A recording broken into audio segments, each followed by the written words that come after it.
¿Y vosotros? ¿Habéis pintado sobre el capó de un Porsche? Pues nuestro invitado en los diálogos de hoy, sí. ¿Quieres conocerlo? Pues cabecera y comenzamos.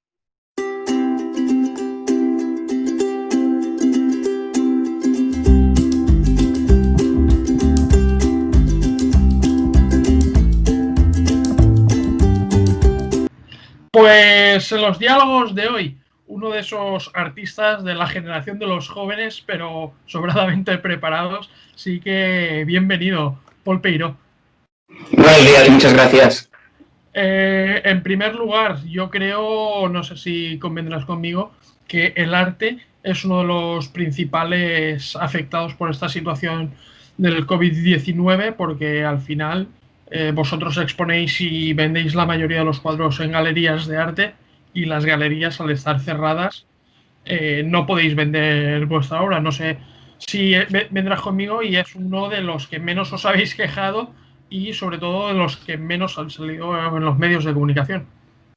Bueno, yo creo que, como siempre, el tema de la cultura y sobre todo los que nos dedicamos al tema más pictórico, ¿no? Porque hay sectores culturales que sí que tienen una mayor visualización a nivel de medios, pero si nos ponemos a pensar en pintores que hoy en día sean carne de actualidad, digamos, o que aparezcan en los medios, yo creo que no llegamos a contar 5.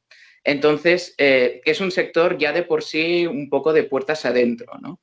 Y claro, lo que tú dices, ha sido una época mala a nivel económico, porque muchas exposiciones, posibilidades de venta han quedado paradas, han quedado en nada.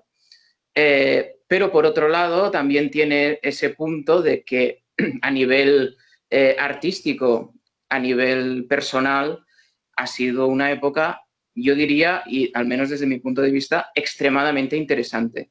Extremadamente interesante.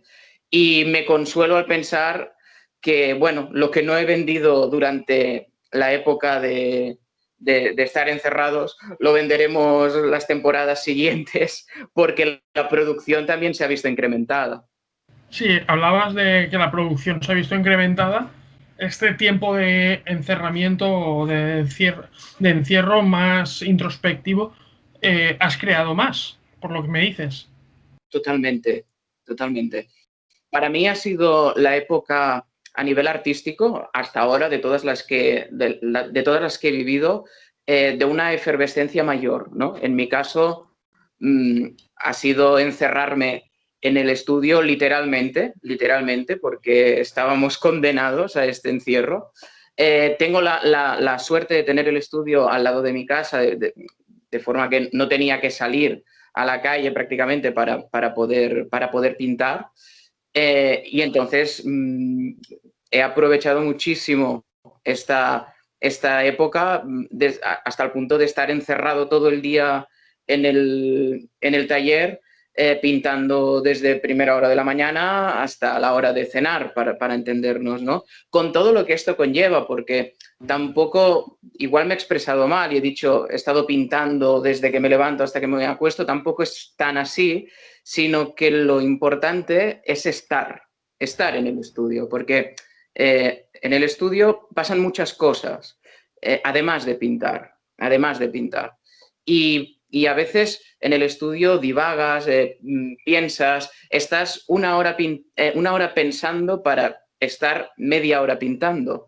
Quiero decir que no ha sido tampoco estar pintando constantemente, sino que ha sido estar en el taller y que vayan pasando cosas, probar materiales nuevos, investigar. También ha tenido una parte extremadamente interesante, que es el tema de los materiales. Es decir, la primera semana de encierro pintas por todo lo alto, como siempre, ¿no? Con telas, bastidores, pinturas, puedes poner el color que te dé la gana, pero a medida que iban avanzando los meses y uno no es Amazon Prime, tiene que espabilarse con lo que encuentra, ¿no? Entonces, a nivel de ¿cómo se diría? De exprimirte al máximo, con lo poco que tienes, también ha sido muy interesante en ese sentido. Sí, un periodo sobre todo creativo y lo que tú decías, de mientras esperando las musas, que al final las musas también se trabajan. No Sí, te viene totalmente. no te viene como arte de inspiración, como nos venden en las Totalmente. películas. Las musas hay que ir a buscarlas. Y te vemos porque eres un artista que eres completamente joven, pero con una larga ya trayectoria. Cuéntanos un poco tus inicios, por qué te da por pintar, un poco, cuéntanos cómo has llegado hasta aquí. Pues mira, de forma absolutamente casual, en el sentido de que yo era de esos niños que siempre andaban con un lápiz en la mano, pero sin darle mayor trascendencia. Íbamos a comer, por ejemplo, con la familia y en los típicos manteles de papel yo ya empezaba a hacer garabatos y cosas con la peculiaridad de que mi abuelo los iba guardando en lugar de tirarlos. Entonces estos primeros garabatos los conservo, curiosamente. Y bueno, es esto, siempre había tenido una cierta facilidad o una cierta tendencia a coger un lápiz, ¿no? Y a mí me gustaba mucho dibujar de memoria los personajes de las películas que yo veía en mi infancia, digamos. Entonces empecé así, hasta el punto de que mi madre me empezó a decir que estaría bien que empezara a ir a alguna academia y tal, pero yo nunca quise, nunca quise, porque a mí me gustaba dibujar personajes, pero el arte en sí, yo tampoco tenía una atracción, aquello que digas, muy concreta. Es decir, con mi familia nunca había sido típico ir a ver un museo un domingo por la mañana, para entendernos. No tengo antecedentes familiares que tengan atracción por el arte, es decir, me gustaba dibujar, simplemente. Y en el año 2009 abren un taller de pintura y dibujo justo delante de mi casa. Entonces mi madre dijo, de esta ya no te escapas. Me cogió de la oreja, me llevó allí y bueno, me hizo enseñar los dibujos que hacía el profesor y tal. Me dijo bueno, que estaban bien para la edad, que podía mejorar mucho. Y empecé así. Empecé en este pequeño taller de delante de mi casa. Luego vi que realmente el tema me gustaba y me gustaba mucho hacer retratos y que se parecieran a los retratados. Y, y bueno, a partir de ahí ya empecé a elegir itinerarios artísticos hasta el punto de cursar el bachillerato artístico en la Escola Pía Santana de Mataró, que me abrió todo un mundo porque conocí profesores buenos especializados en la materia, y luego ya decidí cursar Bellas Artes y graduarme en Bellas Artes en la especialidad de pintura. Aunque tocas muchos palos, pero bueno, yo siempre he sido muy enfocado al tema pictórico. Y de ahí, de las bellas artes, a pintar sobre un Porsche. Cuéntanos cómo fue la Sí. experiencia. Bueno, eso fue una experiencia brutal porque justo acababa de terminar la carrera y me llamaron de que se estaba empezando a gestar este proyecto que era Barcelona Porsche Art, que además tenía un componente que para mí era tal vez lo más interesante, que tenía el componente solidario, porque los fondos que se captaran a través de la venta de estos capós de Porsche iban destinados a la investigación del cáncer infantil, ¿no? En el Hospital de Sant Joan de Déu, en Barcelona. Entonces tenía ese doble componente, ¿no? Y luego a nivel personal y a nivel pictórico fue un divertimento de los más brutales que he hecho nunca, ¿no? Porque de repente te llegan al estudio unos señores de Porsche con el capó de un Porsche, o sea, un capó original de Porsche, que te dicen, haz lo que quieras con él, tienes que crear una pieza aquí encima que sea identificativa de tu lenguaje y de tu trabajo, pero libertad absoluta a nivel creativo de expresar lo que quieras. Entonces, fue muy bonito, realmente fue muy bonito investigar cómo reaccionaban mis materiales encima de un soporte que no es el habitual, porque uno suele pintar encima de lienzo y y en el peor de los casos cartón o madera, pero en el capó de un Porsche no suelo pintar. No, creo que tú y ni tú ni casi nadie, por decirlo así. No, yo creo que no. Hablabas al principio de cuando empezabas que tratabas de reflejar la máxima realidad posible y que los Sí. retratos se parecieran. Sin embargo, tu carrera ha derivado en ir hacia lo abstracto. Un poco cómo ha sido el cambio y cómo ves, porque mucha gente opina que el arte abstracto o la pintura abstracta no es arte. Cuéntanos un poco cómo lo ves Sí, tú. yo creo que es absolutamente normal que se opine esto. Y lo es porque así como tenemos una educación también muy pobre, pero tenemos una mayor educación sonora, tenemos una muy mala educación visual. Desde siempre, desde siempre. De hecho, creo que es un problema que ya empieza en los colegios. En los colegios la visual y plástica siempre es la última de la fila, digamos. Siempre pasan por delante las matemáticas, lo productivo, lo que te lleva a un tipo de sociedad como más productiva o que aportas algo, porque al final el artista aporta otras cosas que se escapan un poco de la línea general, ¿no? Entonces, creo que es normal porque tenemos una educación muy pobre en ese sentido. Yo mismo, que me dedico al arte, considero que tengo una educación visual pobre. Ha sido una educación visual que me he tenido que hacer yo solo, que me la he tenido que labrar, que me la he tenido que investigar, etcétera, etcétera, ¿no? Entonces, yo siempre para hacer entender un poquito lo que es el arte abstracto a la gente de calle, digamos, siempre hago un paralelismo con la música. Nosotros, o cualquier persona, es hoy en día capaz de escuchar, asimilar y llegar a valorar y a gustarle una pieza musical en un idioma que no sea el suyo. Por ejemplo, yo puedo escuchar música en inglés, puedo no enterarme de nada y sin embargo me gusta, porque es un lenguaje del cual se escapa la literalidad. No es necesario. La combinación de notas, de ritmo, de armonías, etcétera, etcétera, expresa algo. Y no necesitamos entenderlo. Quitamos la letra. Una canción instrumental nos puede llegar a expresar una idea que puede tener consonancia con la que quería expresar el autor o no, pero te lo pasas por un filtro personal y te gusta o te emociona en función de dónde estás tú. Con la pintura abstracta es exactamente lo mismo. Es quitarle la letra a la canción. Es desnudar al máximo la canción. Es desnudar al máximo la pintura. ¿Qué es la pintura abstracta? La pintura abstracta no es nada más que pintura. Igual que la música sin letra no es nada más que música. Y sin embargo es mucho más que eso.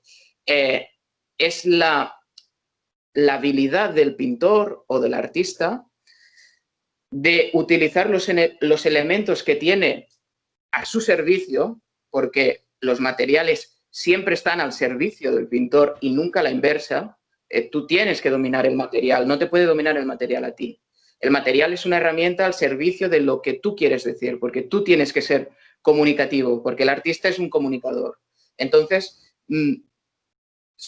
la puesta en gracia, la buena combinación de esos elementos, que en el caso de la pintura puede ser la composición, por ejemplo, el color, la combinación de colores,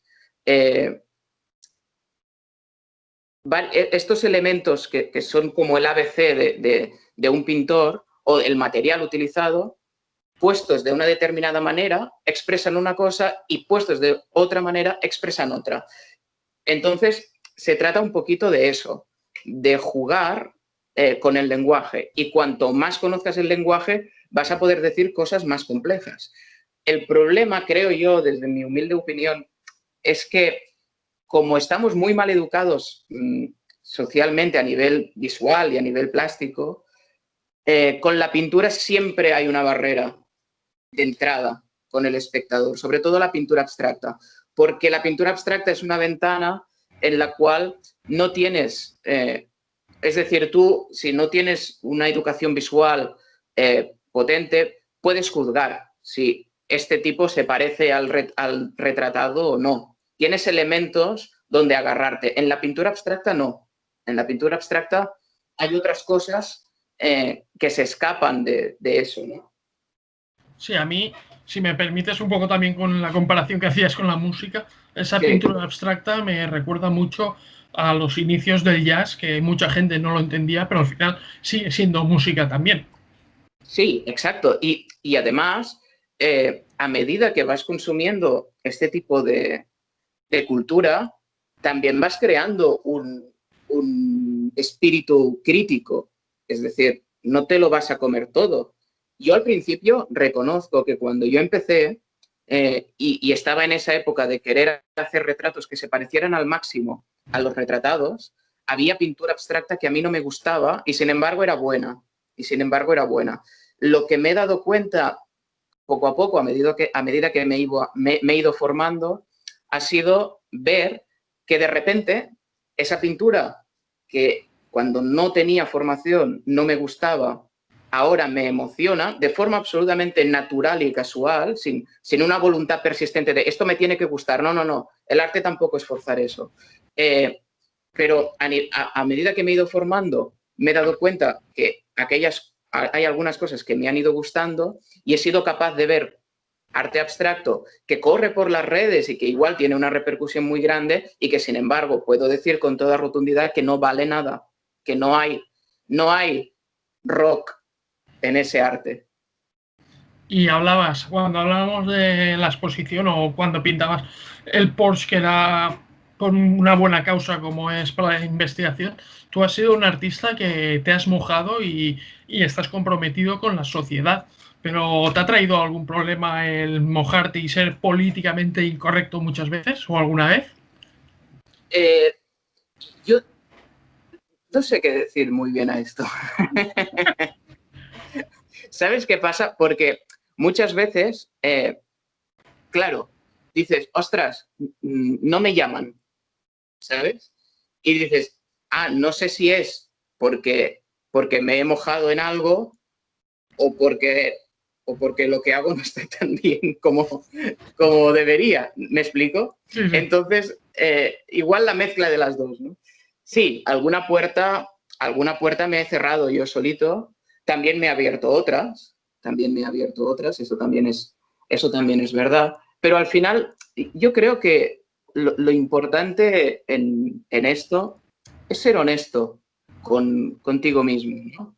Y entonces nunca me ha gustado eso de medir o de calibrar lo que uno dice o lo que uno piensa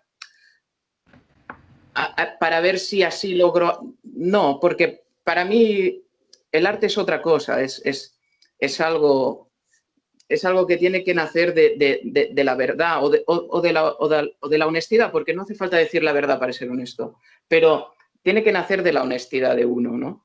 Y si esto me ha cerrado puertas, bueno, pues abriremos otras o buscaremos caminos alternativos.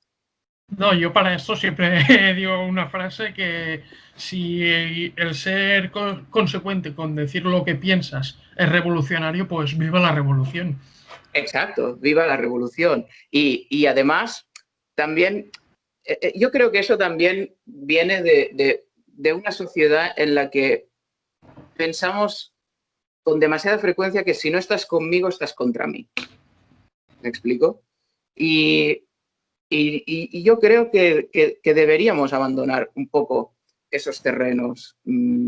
A mí no hace falta, yo no tengo que coincidir con lo que piensa Andrés Calamaro, por decir un cantante que me gusta, para poder escuchar su música y disfrutarla. No me hace falta, a mí personalmente. Igual habrá gente que sí, pero a mí no. Y es más, yo tengo una tendencia quizás un poco extraña, pero a mí me gusta mucho más escuchar a gente que no piensa como yo, porque siempre he pensado que me habría gustado tener como... Sí, esa segunda visión, por decirlo. Sí, sí. Y una segunda visión ilustrada que me pueda llevar a terrenos incómodos de mi propio pensamiento y generar contradicciones también en lo que uno piensa. Y creo que estos terrenos son interesantes para alguien que está siempre formándose. Sí, a mí más o menos, por lo que dices, me pasa más o menos lo mismo, porque a mí, yo que soy, y bueno, la gente lo sabe, que soy de pensamiento bastante liberal y casi hasta el anarcocapitalismo, me dicen, ¿con quién te tomarías un café para debatir y hablar de temas sociales y demás? Y yo lo digo que para mí, yo hablaría en este caso con Íñigo Errejón, porque me parece una persona ilustrada y diferente Claro. a mí y con el que podría hablar y creo que llegarnos a entender hasta un buen punto. Claro, claro, sí, seguro, seguro. Sí. A ver, si te pones a debatir con alguien que piensa igual que tú, es aburridísimo porque llegas a la misma conclusión de siempre, ¿no? Entonces, lo interesante es ese tú a tú con alguien que no tiene las mismas ideas y que tú puedes aportarle algo a la otra persona y esa otra persona te puede aportar algo a ti. ¿Por qué no? Faltaría más. Y al final yo creo que para entenderse entre dos personas no hace falta que tengan la misma idea, en este caso política o de pensamiento, sino respeto, ante todo. Sí, totalmente. Esa es la base de todo. Eso es lo que a mí me sorprende, ¿ves? Yo creo que muchas veces se pierde ese punto de humanidad, se busca como deshumanizar un poco al adversario o al que piensa distinto a ti. Y yo creo que eso es un error. Yo creo que eso es un error. Y honesto, y luego ya pasaremos a la frase famosa, y me gustaría acabar con esto un poco. Yo creo que la sociedad, por lo menos española, se ha convertido un poco en una sociedad futbolera entre los dos grandes, de que está, digamos, Madrid-Barça, pero que siempre el de enfrente roba más. No sé, es mi punto de vista cómo se ha transformado la sociedad española, muy polarizada en este sentido. Sí, y tú más, ¿no? Esta filosofía así de... Que al final, mira, yo creo que miserias las tenemos todos, ¿no? Y que nadie puede estar... nadie puede estar por encima de otro, sobre todo, ya, o sea, quitando la clase política, todo esto no me interesa nada, pero del tú a tú con la gente, ¿no? Que al final es la gente con la que compartes, todos podemos aprender de todos, absolutamente de todos, incluso de la persona que menos te esperas. Esto pasa muchas veces, de alguien que no tiene ninguna vocación de enseñar, de repente te enseña algo y te deja pensativo. Y todo esto enriquece y pone a uno en estadios que obligan a salirse de la zona de confort. Y creo que así es como uno avanza, digamos. Yo seguramente no haría las mismas cosas que hacía en el 2015, por ejemplo, o en el 2014. Y me alegro profundamente de esto, me alegro y no reniego de nada, porque hay una cosa que me pone muy nervioso, son aquellos artistas que reniegan de sus principios y es como, chico, aquel niño que fuiste, que hacía esas obras que tú ahora quemarías, te ha llevado a ser lo que eres hoy. Entonces, yo lo quiero a ese niño, ¿me explico? Porque ese niño me ha permitido llegar hasta donde hoy estoy y es más, y me va a permitir avanzar y llegar a más. Entonces, yo creo que nunca renegar, eso sí, evolucionar siempre. Sí, completamente de acuerdo. De hecho, me preguntaron el otro día si volvería atrás yo, en este caso, para no caer en las apuestas deportivas, y dije que no, que al final es proceso de aprendizaje y Claro, claro. lo que me llevó a caer y el superarlo es lo que hoy soy y que es más fuerte y más resistente, sobre todo a nivel mental. Paul, ha sido un placerazo absoluto tenerte y hablar un poco de sociedad, de arte y demás, pero ya sabes que todo lo bueno se acaba y nosotros siempre acabamos completando una frase y es que la vida me enseñó a hacer y a dejar hacer. Y ahora estoy cultivando un bajo perfil, estoy como en un exilio interior y quiero que me dejen hacer. Y como quiero que me dejen hacer, tengo que dejar hacer yo también. Pues con eso nos quedamos, Paul. Placer absoluto el haberte tenido en estos diálogos, adentrarnos en el mundo del arte que, por desgracia, tiene tan poca visibilidad para mí. Ha sido, como digo, un absoluto placer y ya Muchas sabes que gracias. tienen las puertas abiertas cuando quieras. Muchas gracias, Rafa. El placer ha sido mío, de verdad.